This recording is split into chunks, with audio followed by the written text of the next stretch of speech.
제가 몇 차례 정부가 지난 정권의 부패 척결을 한답시고 롯데그룹에 대하여서 이 강력한 수사에 들어가고 더 나아가서 이 롯데 이 123층 제2롯데월드 빌딩을 짓는다고 성남공항의 군사적 기능을 상당히 무력화시킨 그런 인허가 과정에서 뭔가 비리가 개입된 부분을 밝힐 수 있을까? 저는 이전 같았으면 그렇게 해야 되고 할 수 있다 봤는데 이제는 그렇게 할 수 없을 건데 왜 또 저러는가? 자, 그래서 정치적인 어떤 압력 때문에 그러는가 생각도 해봤습니다. 왜 그런가 하면 저는 유병은 성안종을 거치면서 또 사자방 청문회 뭐 이런 걸 지켜보면서 이 정권에서 부패 척결은 거의 불가능하다. 총리에 취임하면서 부패 척결을 호기롭게 외치던 이완구 전 총리의 말로를 보면서 이 정권이 과연 지난 정권들의 부패를 척결할 수 있을 것인가? 원전 비리가 제대로 되었습니까? 한전 비리가 제대로 되었습니까? 철도 비리가 제대로 되었습니까? 유병은 사태의 처리가 제대로 되었습니까? 성완종이 사태의 처리가 제대로 되었습니까? 모든 것이 다 허지부지다. 코너에 몰릴 때마다 부패 척결 사정 들고 와서 겁 좀 주다가 또 그 위기만 벗어나면 또 덮어버리는 이런 양상들이 반복되었다. 그런데 어쨌거나 이번에 강력하게 수사를 하고 있는 모양새를 보이면서 성주에 롯데 스카이 골프장에 사드를 배치한다 했을 때 과연 롯데를 봐주기로 작정을 하고 저러는 걸까? 사전에 이야기가 없이 남 땅에 일방적으로 저렇게 할 수 있을까? 그렇다면 이게 도대체 뭐냐? 수사받고 있고 죽일 놈의 땅은 마음대로 정부가 정해서 우리 갈게 하면 가는 것이냐? 좀 의문이 있었습니다. 그런데요, 오늘 롯데의 사실상의 2인자 격인 이인원 부회장, 즉 롯데그룹 정책본부장인 부회장급 인물이 검찰 소환 수사를 앞두고 목숨을 끊었습니다. 자, 이인원 부회장은 실제로 롯데 가신 3인방 중에 탑으로 신격호, 신동빈 외에 롯데그룹의 이 모든 이 비자금 조성이나 또 롯데그룹이 탈세 배임 횡령을 한 부분이나 또 지난번 롯데 제2롯데월드 인허가 과정에서의 비자금 조성을 통한 뇌물 이런 부분들을 밝힐 수 있는 키맨이었는데 이 사람이 자살을 해버렸습니다. 자, 그래서 이인원을 부르고 그 다음에 신격고 신동빈, 신동주를 불러서 검찰이 수사를 마무리하려고 했다는데 이제 이 검찰 수사 계획도 차질이 불가피하다는 겁니다. 그러면 지금까지 예를 들어서 제2롯데월드 건설 인허가와 관련해서 성남공항과 관련된 부분에 누가 돈을 받았다라는 식으로 명확하게 비자금 흔적이 나오지 않았는데 검찰이 마지막 카드로 가지고 있었던 것인가? 그게 터지려면 벌써 그 정황들이 언론에 터져 나와서 국민적 비판과 함께 수사를 해가는 것이 상식적이었는데 저는 지금까지 나오지 않길래 이제 안 나올 거라 이렇게 봤습니다. 롯데는 일본에서 돈을 가져와서 한국에 만드는 소비지향적인 기업 아닙니까? 철저히요. 자, 일본 사람들의 이 속성 한번 봅시다. 비리나 뇌물 사건이 벌어지면 거기에 키맨 한 명이 자살을 합니다. 심지어 할복 자살한 사람도 있고. 그러면서 그 사태를 덮어버리는 것이 일본 사회에서 부패 수사의 핵심이었습니다. 과거 사무라이 시절부터 내려온 전통적인 행태죠. 자, 그런데 이번에 롯데 수사에 키맨이 죽어버렸습니다. 자, 검찰은 수사 일정을 재검토하고 고인에 대해서 안타깝고 애도를 표한다고 했습니다. 자, 수사 일정 재검토까지 검찰이 이야기하는 것은 매우 심각하게 검찰이 충격을 받았다는 거죠. 자, 이인원 씨는 경기도 양평 서종에 있는 자신의 아마 별장 근처에서 시신으로 발견된 모양인데요. 자, 지금 검찰은 롯데그룹과 계열사의 모든 경영사항을 직접 챙겨온 한마디로 핵심 가신이죠. 이 부회장이 총수 일가의 6천억대 탈세 의혹, 롯데건설의 500억대 비자금 조성 후 그룹 계열사 간 부당 거래 의혹 등을 규명하는 데 있어 핵심 피의자로 봤습니다. 특히 신 총괄회장, 신동빈 회장, 신동주 전 부회장 등 대주주 일가의 경영비리 의혹을 밝히기 위해서는 이 부회장 등 가신 3인방의 진술이 절대적으로 필요한 시점에서 그걸 밝힐 연결고리가 상실되어 버렸습니다. 지금까지 검찰이 다른 두 명, 황 사장이나 소 사장을 상대로 비자금 조성 등 그룹 경영 전반 비리를 캐물어서나 이들은 주요 혐의를 완강히 부인했다고 합니다. 자, 검찰은 이인원 자살로 수사에 차질이 생길 거라고 벌써 이야기를 하고 있습니다. 그러지 않아도 이럴 때는 또 나오는 말이 있죠. 재계를 중심으로 불만을 가진 이야기들이 나옵니다. 롯데그룹의 거의 모든 계열사에 대한 검찰의 전방위 수사가 저인망으로 진행돼 기업 존속이 위태로울 지경이라는 불만이 제기되는데 이 부회장 사망 이후 검찰의 강도 높은 수사가 계속되기는 어렵지 않겠냐라는 관측도 흘러나옵니다. 여기 이제 본질적인 부분이 또 하나 더 있습니다.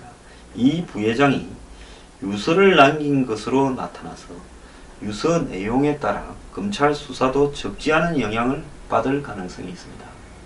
한 달 반쯤 전입니까? 느닷없이 한 마이너 언론에 최경환 의원이 50억을 롯데그룹으로부터 총선 전에 받았다 하는 보도가 나와서 최경환 의원이 고소를 했다는데 그 뒤에 뭐 어떻게 진행됐다 만다라는 이야기는 사라져버렸습니다. 이인원 부회장은 유서에 롯데그룹 비자금은 없다라고 이렇게 쓴 것으로 나오는데요. 사정 당국에 따르면 이 부회장은 A4 용지 내매 한 면은 표지고 분량의 자필 유서를 통해 롯데와 신동빈 회장에 대한 충성심을 끝까지 표시했다. 자, 그러는데요. 비자금은 없다. 이렇게 어려운 시기에 가서 미안하다. 신동빈 회장은 훌륭한 사람이다. 끝까지 조직과 신 회장을 옹호하는 모습을 보였습니다. 이쯤 되면 이게 기업이 아니라 사무라이 조직입니다. 좀 무섭네요. 자, 유서에 검찰 수사에 대한 불만을 표시한 내용은 없는 걸로 전해졌는데요. 자, 이 유서가 과연 전부인가? 과거에 보면 이렇게 한 분이 자살하고 유서 쓰고 나면 특히 그것이 정치적인 상황일 때는 그 유서가 별도로 있니 없니 말이 많았습니다. 어쨌거나 스카이힐 골프장에 사드가 들어가겠다고 하던 마당에 이제 부회장까지 자살을 했으니 롯데그룹 수사는 사실상 여기서 그냥 끝나버리지 않겠나 이런 생각을 합니다. 자, 근데 정말 이해가 안 가는 게요. 이 정부 들어서 유병헌 씨가 순천 일대에 도피 중이라고 해서 검찰이 뒤졌을 때 그 집 안에 숨어 있었다. 그 별장이 말입니다. 별장 안에 별도의 이 장소에 숨어 있다가 그리고 도망을 갔습니다. 그리고 검찰이 쫓고 있는 와중에 순천의 한 언덕배기에서 매실밭에서 반쯤 이렇게 부패한 시체로 발견되었습니다. 유병헌이라고 보기 힘든 여러가지 신체적 정황도 있었습니다. 하지만은 당시에 국가수가 못 믿는 사람은 거의 빨갱이로 몰듯이 했기 때문에 그 문제에 대해서 누구도 크게 문제 제기를 못했습니다. 저도 사실 그때 유병헌 아니다라고 강하게 주장하고 유병헌 문제에 매몰되면서 정권에 반쯤 찍혔죠.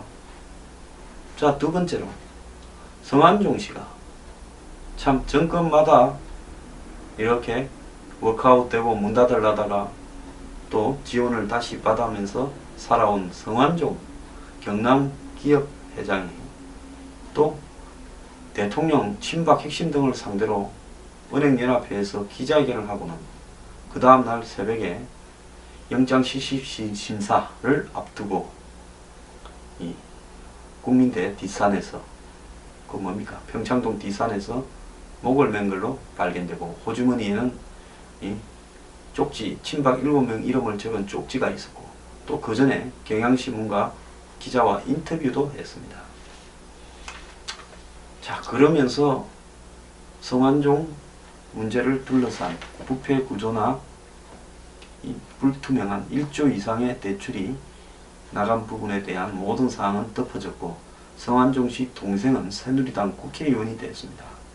유병헌도 유병헌이 시체로 발견된 뒤에 유병헌 일족들 대부분 흐지부지 사회로 복귀하고 있고, 솔직히 유병헌 관련돼서 끝까지 추적해서 돈을 다 받아내서 그 돈으로 세월호 피해 보상금 그리고 인양 그리고 구조 비용 등을 충당하겠다 했는데 얼마 받아냈는지 말도 없고 거의 받아내지 못하고 끝나버렸고, 유병헌법은 쇼로 끝나버렸습니다. 그리고 그때 있었던 이 유병헌 관련된 정관계 부패 커넥션을 밝혀내라는, 저는 온 사방에 다 찍혀서 개고생을 했습니다. 자, 이번에 또 롯데 자살을 해버렸습니다. 자, 모든 부패는 자살로 한 명이 죽음으로써 뭐 죽었거나 죽었다 치고 그걸로 끝이 나고 흐지부지 덮어집니다. 이렇게 되어서야 대한민국에 어떻게 부패 척결이 되고 정경유착이 근절될 수 있겠습니까?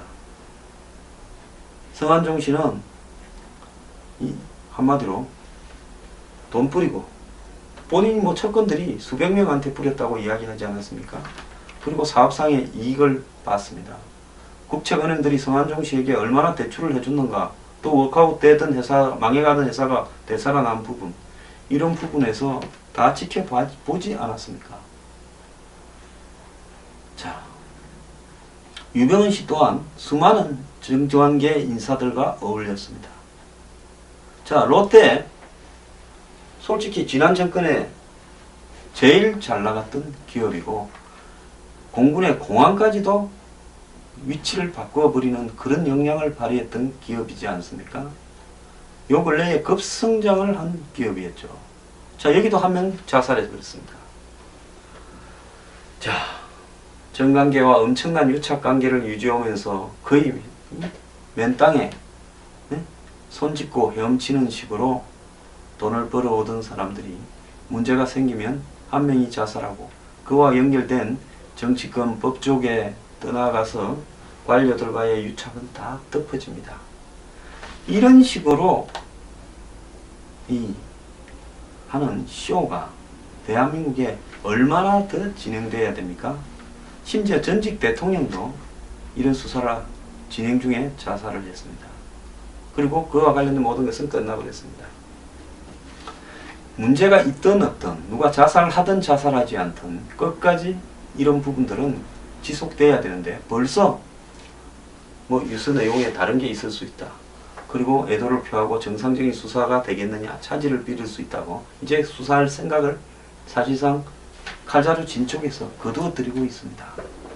저는 솔직히 롯데 스카이힐 성주 골프장에 사드를 옮긴다라고 발표를 하면서 롯데가 입장을 밝히지 않고 또 갑자기 미리 정해놓은 것처럼 착착 진행될 때 롯데 수사는 이게 제대로 되겠나 생각을 했습니다. 자, 이제 한 명 죽어버리면서 모든 것은 끝나버렸습니다. 그런데도 의혹의 당사자들은 또 뒤에서 웃고 있겠죠. 자, 공통된 특징을 보면 기업인들이 죽습니다. 그리고 기업인들한테 돈 받아 처먹은 놈들은 뒤에서 웃고 있습니다. 아니면 조이파리처럼 죽었다 치고 이렇게 튀어버리고 또 죽었는가 살았는가 재수사하면 죽었다고 해버립니다. 대한민국에요, 정의는 없습니다. 한마디로 도둑놈을 잡을 수 있는 기능도 마비돼 버렸습니다. 자, 이로써 롯데그룹에 관한 모든 비리 수사는 허지부지 조용히 이제 문을 닫게 될 거고, 스카이힐 골프장에 사드가 가는 쪽으로 정리가 되겠죠. 물론 그건 또 그 나름대로 논리로 굉장히 시끄러워지겠지만 어쨌든 롯데하고의 관계는 그렇다는 겁니다.